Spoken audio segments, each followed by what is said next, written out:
Eu vou contar um pouco da minha experiência como adolescente e os meus traços de autista nessa época. Uma das coisas que foram decisivas no meu diagnóstico de autismo foram alguns traços que eu manifestei na adolescência. Eu tendo a pensar, e eu não sei se isso tem validade científica, mas eu sinto que meu autismo atingiu seu auge na minha adolescência. Todos os traços, assim, dos critérios diagnósticos se manifestaram nessa época. Porque eu tenho aqui uma imagem de como eu era quando eu tinha acho que uns 12 anos de idade, que é a pré-adolescência, não entrei na adolescência ainda. E aqui tá uma imagem minha com 16 ou 17 anos de idade. Tipo assim, olha para essa pessoa e olha para mim agora. Quem não falar que essa pessoa parece bem mais velha do que eu tô agora, tá errado.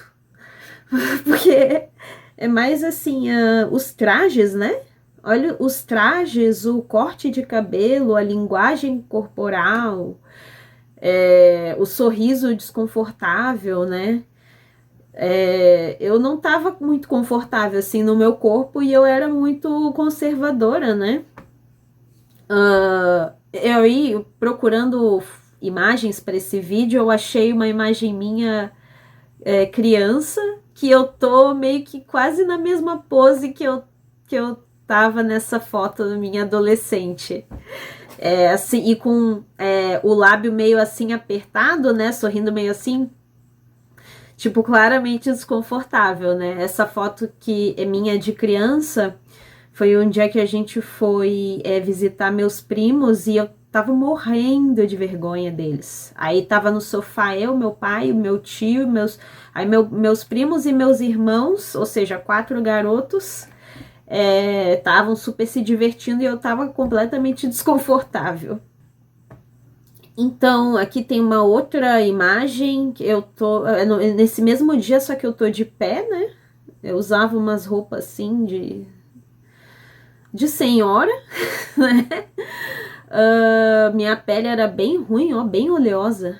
E, pô, meu cabelo nem se fala. Acho que eu mesma tava cortando de tão.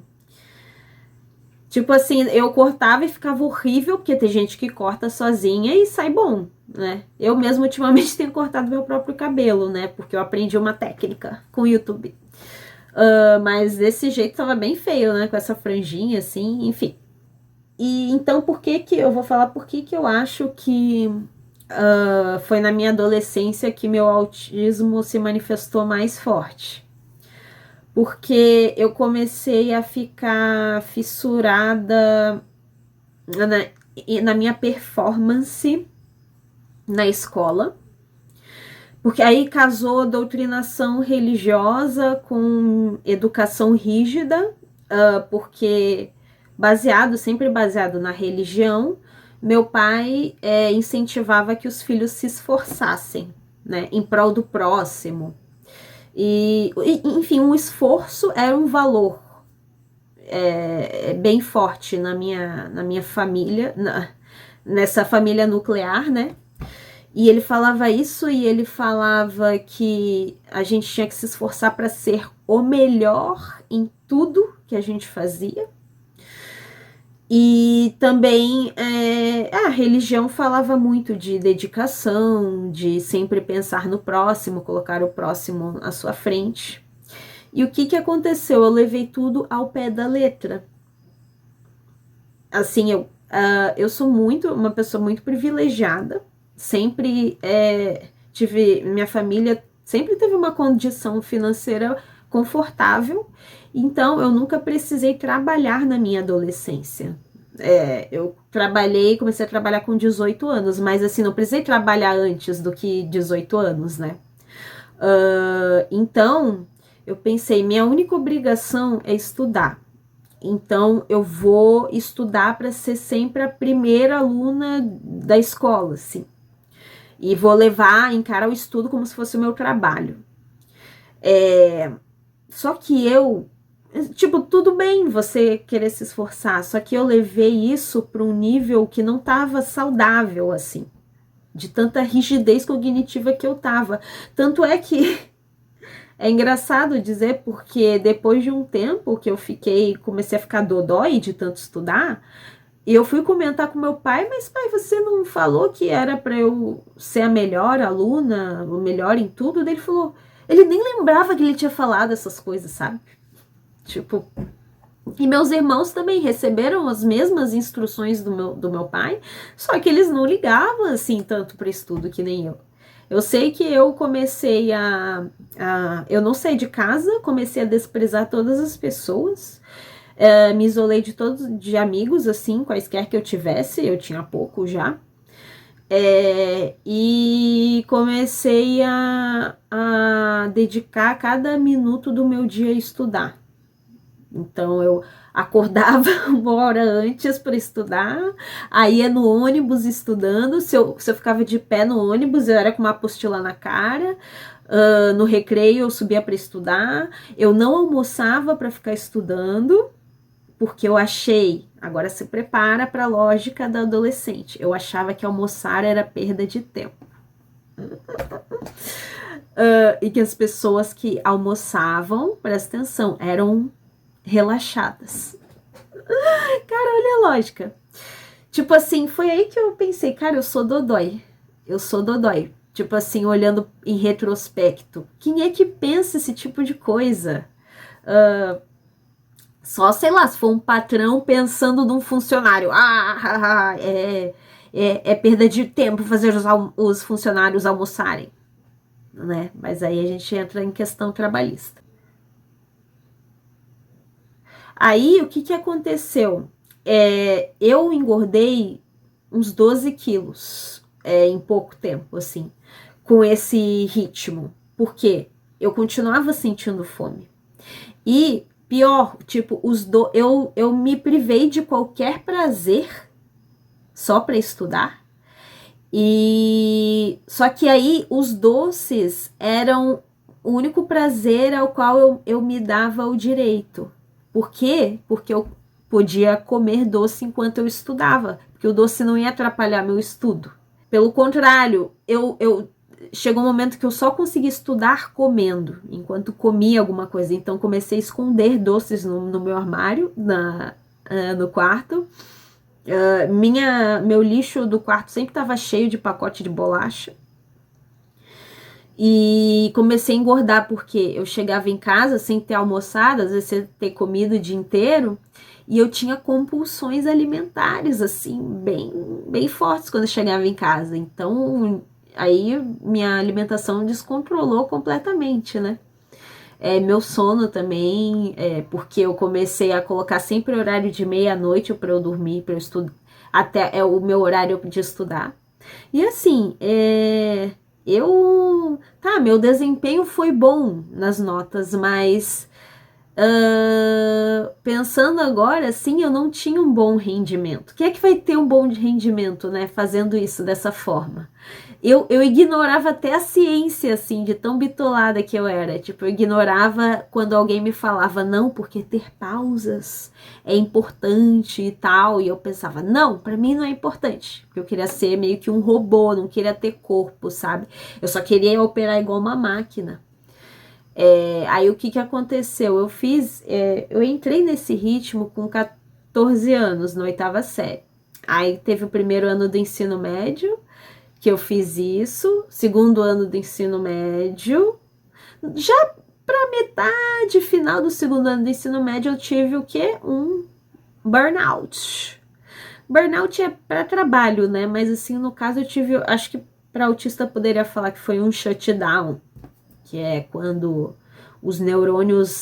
seus neurônios entram em greve, né? Porque você ultrapassou o limite deles e você não consegue se concentrar em nada, perde a capacidade de raciocínio, de tomada de decisão e tal. E eu lembro bem esse dia assim que eu entrei e depois cheguei em casa, almocei, aí depois do almoço abri um livro uma apostila e olhei para um mapa, acho que era do Brasil, e eu não consegui entender o que estava escrito na legenda, tipo... E não consegui seguir a leitura, aí eu tive... Como eu me cobrava muito, né, você já deve ter percebido, comecei a chorar de desespero, porque eu não estava conseguindo estudar, e eu ia ficar para trás, e sei lá o quê. E fui chorar para minha mãe e tal, e enfim, entrei numa fadiga mental e no terceirão eu não estudei praticamente nada, porque eu entrei numa depressão e entrei, mesmo assim, consegui entrar numa federal de psicologia, mas não consegui durar um mês na faculdade, porque eu tinha perdido as minhas habilidades sociais praticamente, então eu tinha medo de fazer trabalho em grupo. Então, quando começou a ter trabalho em grupo, eu não ia mais na aula. E, psicologia, o curso de psicologia, todo mundo quer se integrar a todo momento. E eu lembro até que quando eu parei de ir nas aulas, uma das meninas me ligou e tal. E sempre tinha alguém querendo me acolher, fala, pô, você tá sempre sozinha, você não se entrosa, vem aqui com a gente e tal. E eu era tipo eu tinha uma barreira assim, sabe? Eu tinha uma casca assim muito grossa, sabe? E aí foi quando eu decidi sair da faculdade. Aí eu arranjei um emprego numa cozinha, durei pouco no emprego também, e aí resolvi virar freira, que aí é um outro capítulo da história. Mas assim, acho que não sei se você também pensa isso, mas talvez se eu tivesse várias lajes para encher, vários lotes para capinar na adolescência, talvez eu não desenvolveria essas coisinhas, né? Mas assim, eu acho que foi coisa do autismo, né? Questão da rigidez cognitiva, da teimosia extrema, de até contra a ciência, né? Que era o que eu tanto prezava, porque eu estudava tanto, e fazer mal a si mesma, porque eu estava levando ao pé da letra algo que meu pai falou e professores também já tinham falado, porque eu levava muito a sério que as pessoas hierarquicamente superiores, digamos assim, falavam. Eu achava que tudo que elas falavam era verdade.